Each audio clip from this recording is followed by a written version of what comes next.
It's orange. There is 39. Yes. My orange. So maybe that. What is the size?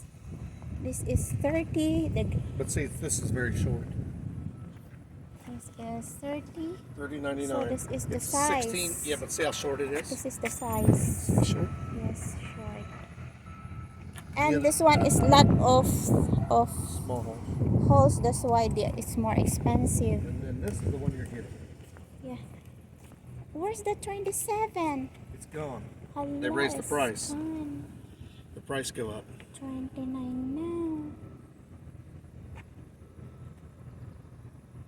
29? Price goes up. So 16 by 50?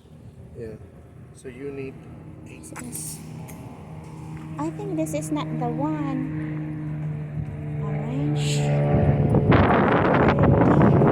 don't have the other. 16 by... See, these are on sale. Yeah, this is different. Because before, these are 32. Now, I think they sell out the other one. 39. Yeah.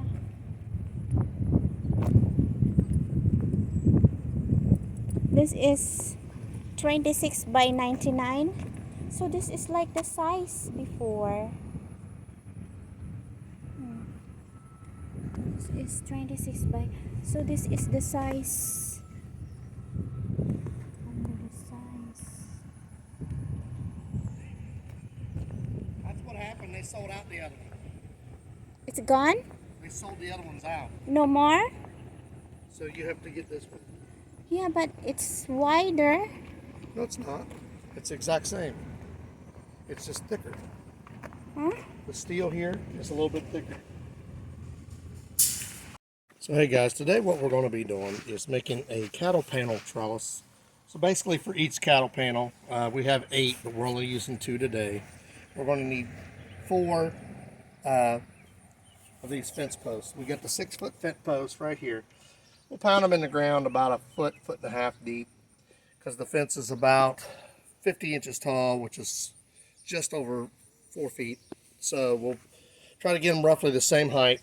We're going to put them right here over top of this vegetable bed into here. So I got to be careful because right in here I have a concrete slab, so I got to go off to the side. They may or may not be the same height depending upon how I have to run them.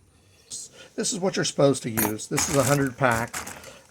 They are about a fourth of an inch to eighth of an inch thick. They should work for what we want.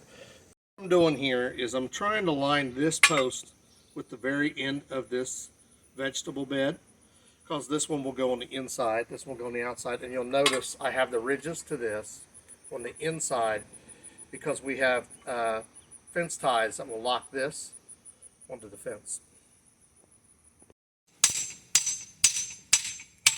So I'm driving this in with a hammer to about 55 inches. It's a lot easier if you have a post hole driver. I don't have one.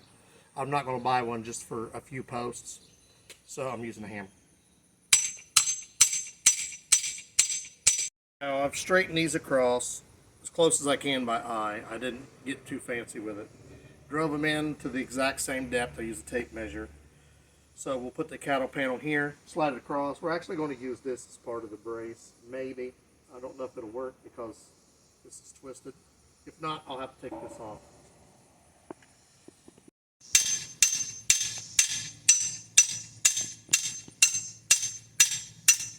We got the post put in. I might have to tweak them on the height just a hair, because when I measure them they come out the same, but I think it might be because they're on a hill. This one is slightly higher than those 3. So, but you may not even notice it when the cattle panel is actually on it. So we'll see. If I have to, I can drive it down once the cattle panel's in there. So we'll put it on and arch it over. I've got my posts in. This post is good. This post actually went a little crooked when I was moving it because the ground here is very, very wet. So I'm going to push it back in. And when I use these ties, these are ties that you will use to tie your fence, your cattle panel to this. So we're going to use these. So when we use these, that should help pull it back into shape. The other two stayed in shape. The main thing is getting these lined up right here. Once we get them lined up perfectly where we want them, that way the next panel can go in. So you're going to take the back end, and they look at this, there's going to be a long end and a short end. You're going to take the short end, you're going to put it on. Then you're going to have to push the fence back into position so this goes around. You're going to take a screwdriver, put this over. You're going to pry it till this comes around and underneath.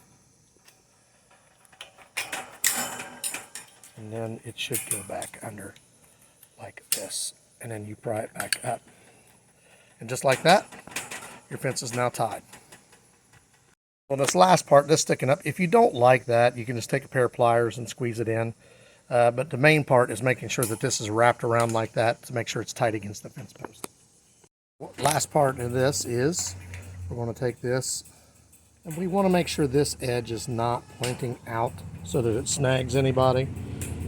So we're just going to bend it around with a pair of pliers and then bend it down so that it does not catch anybody. See how it's bending down? So someone would have to rub right up on the fence to get this. The main part is you don't want it sticking out to catch anyone. So this is what it looks like. We've got 3 ties, bottom, middle, top. You can use 2 if you want. You can use 1 if you want. We just wanted it nice and sturdy. You see how sturdy this is? These are about a foot, foot and a half deep in the ground. It's someplace we want it nice and sturdy, so it should hold up. It's about I'm 5'10", this is about a 6 foot, maybe 6 foot 4 arch. Your arch is going to be dependent upon how far apart you put them. So if I were at 5 foot, it would have been about 6. So this is about 4 foot 7 inches wide. So I got about a 6 foot 4 arch. So we got it finished. It's all put together. The only thing I'm going to have to upgrade is I have zip ties here to hold these together. I'm actually going to need clamps. They sell a clamp that will come in here and hold these together and just screw it down. So I'm going to go to those, but for right now I'm using zip ties.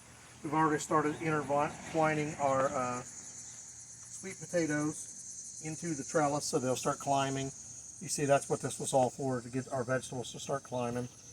It turned out nice. It's roughly the same height. We got it set to everything. The posts, as you look across, are about even. I eyeballed them. This side is perfect. This side, it looks like I have one that's just a hair high, but it's just an eyeball on it. I didn't try to make it perfect. I put 3 connectors on each one of these. Some people say 1, some people say 2. I wanted mine really, really sturdy, so I put 3. Then I wrapped them around twice with a pair of needle nose pliers so that I don't have to worry about them coming loose. So these are driven in the ground about 1.5 foot deep, so it should be pretty sturdy. If you look at it, the wind might blow it a little bit, but it shouldn't move it. So all in all, I think it turned out fairly good. Once I get these clamps on, you won't even realize that these are separate panels.